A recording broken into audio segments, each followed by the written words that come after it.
ہم نماز میں صرف ایک ہی چیز مانگتے ہیں جب 5 وقت کی نماز پڑھتے ہیں کہ اللہ ان کے راستے پہ لگا جن کو نعمتیں بخشیں، ان کے نہیں جو اپنے تباہی کے راستے پہ چلے گئے.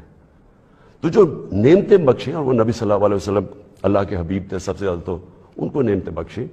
تو ان کا آسان راستہ نہیں تھا، لیکن ان کی عظمت کا راستہ تھا. ہم پکڑ لیتے ہیں دوسرا راستہ جو ہم سمجھتے ہیں کہ بڑا آسان راستہ ہے. اچھا جی، وہ فلانا نے حکم دے دیا، ہم تباہ ہو جائیں گے. اگر اس نے وہ فلانا ملک ناراض ہو گیا تو ہمارا یہ ہو جائے گا. ہم رینگ رہے ہیں زمین کے اوپر. میں نے ہمیشہ ایک چیز کہی، نہ میں کبھی کسی کے سامنے جھکوں گا اور نہ اپنی قوم کو کسی کے سامنے جھکنے دوں گا. یعنی اپنی قوم کو کسی کی غلامی نہیں کرنے دوں گا.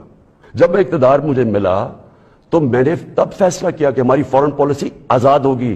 آزاد فورن پالیسی کا مطلب ہوتا ہے کہ وہ فورن پالیسی جو پاکستانیوں کے لیے ہوگی، ہمارے مفادات کے لیے ہوگی. اس کا قطعی یہ مطلب نہیں ہے کہ ہم کسی سے دشمنی کریں گے، ہم کسی کو کے خلاف ہوں گے، ہم کوئی اینٹی امریکن ہوں گے یا اینٹی انڈیا ہوگا یا اینٹی یورپین ہوں گے. کل خواجہ آصف صاحب نے کہا ہم تو امریکہ کے بغیر رہ ہی نہیں سکتے، وہ تو وینٹیلیٹر ہے ہمارا، ہم گھٹنوں پہ آ جائیں گے اگر امریکہ نے کوئی قدم اٹھا لیا.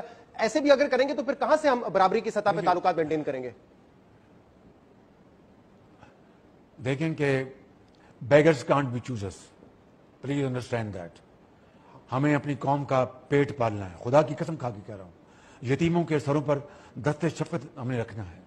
ہمیں اپنا جو غریبوں کو ان کو پڑھا لکھا کر قابل بنانا ہے، اور اس قوم کا توانا ان کا ہم نے بنانا ہے، ان کے ڈورز بنانے ہیں، قوم کے معمار بنانے ہیں.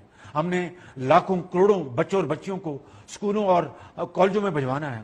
ہم نے ان کو we have to equip them with knowledge.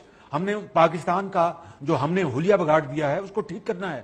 تو لہٰذا ہمیں کسی سے جنگ نہیں کرنی، ہم نے کسی کے خلاف ہم نے اپنا نعرے نہیں لگانے. Who are we? We are a country which is fighting the war of its survival first, and then we are going to move forward to build Pakistan, and then we are going to move forward to stand on our own feet, and then we are going to be counted amongst the Committee of Nations. It's a long journey.